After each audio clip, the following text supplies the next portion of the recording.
ক্যাম্পাসে হল দখলের কালচারে আর কোনোদিন ফেরত যাওয়া যাবে না। ক্যাম্পাসে কোনো সাধারণ ছাত্রের উপরে আরেকজন দাঁড়ায়া মাস্তানি করবে, এই কালচারে আর কোনোদিন যাওয়া যাবে না। এখন তো আমি বাইরের বিশ্ববিদ্যালয়ে শিক্ষকতা করি। আমার পিএইচডি স্টুডেন্টের মধ্যে 2 জন বাংলাদেশি ছাত্র আছে এবং 2 জনই চট্টগ্রাম বিশ্ববিদ্যালয়ের ছাত্র, chemistry department. And they're doing very good. So I have confidence that you guys are brilliant.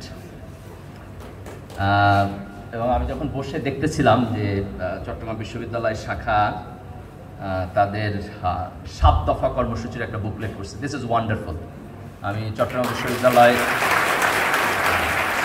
ছাত্র শিবিরকে কংগ্রাচুলেট করতেছি যে বাংলাদেশের ছাত্র রাজনীতি এই জায়গায় আসা উচিত।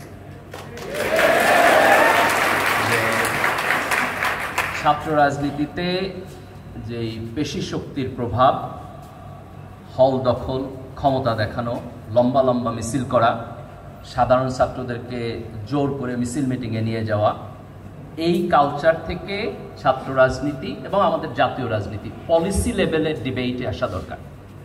And this booklet shows that. এবং আমি দ্বিধাহীন চিত্তে এটা স্বীকার করি যে আমরা নিজেরাও ছাত্র শিবির যে রাজনীতি বিভিন্ন ক্যাম্পাসে করেছি তার সব কিছু যে ভালো ছিল, ঠিক ছিল, এটা সত্য না। কিছু কিছু জায়গায় এই আধিপত্যবাদী রাজনীতির মধ্যে আমাদের নিজেদেরও কিছুটা অংশগ্রহণ ছিল। আমরা অনেক সময় এটাকে ডিফেন্ড করি এইভাবে যে আমাদের একটা ফেয়ার স্টুডেন্ট পলিটিক্স যেহেতু ছিল না, সেহেতু আমাদের সামনে অন্য কোনো অপশন ছিল না। কিন্তু what ever the reason is, আমার বোধ হয় যে জুলাইয়ের পরে আজকে আমরা যে অবস্থানে এসে দাঁড়িয়েছি, আমাদের একটা খুব স্পষ্ট কমিটমেন্ট থাকা উচিত যে ক্যাম্পাসে হল দখলের কালচারে আর কোনোদিন ফেরত যাওয়া যাবে না। ক্যাম্পাসে কোনো সাধারণ ছাত্রের উপরে আরেকজন দাঁড়ায়া মাস্তানি করবে, এই কালচারে আর কোনোদিন যাওয়া যাবে না। যদি এই পরিবর্তনে আমরা যেতে পারি এবং আমাদের শিক্ষা ব্যবস্থার মধ্যে কম্পিটেন্সি এবং স্কিল ডেভেলপমেন্টকে আমরা সেন্টারে নিয়ে আসতে পারি, তাইলে পরে যে পরিবর্তন হবে, এই পরিবর্তনই মূলত আমাদের জুলাইয়ের আকাঙ্ক্ষা। আমরা জুলাইয়ের গণ অভ্যুত্থানকে নানানভাবে ব্যাখ্যা করতে পারি। এর অনেক ডাইমেনশন ছিল। আন্দোলন শুরু হয়েছে বৈষম্য বিরোধী আন্দোলন থেকে, সেটা সরকার বিরোধী আন্দোলন ছিল না এট দ্য ভেরি বিগিনিং।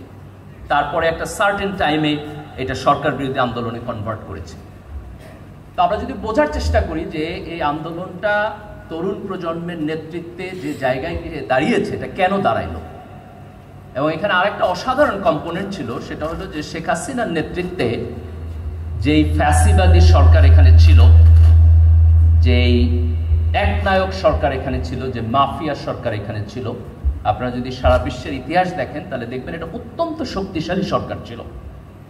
অত্যন্ত শক্তিশালী সরকার ছিল। Police, administration, cultural establishment, media, বিশ্ববিদ্যালয়ের শিক্ষক, এরা সবাই একসাথে এক ব্যক্তির দালালি করেছে।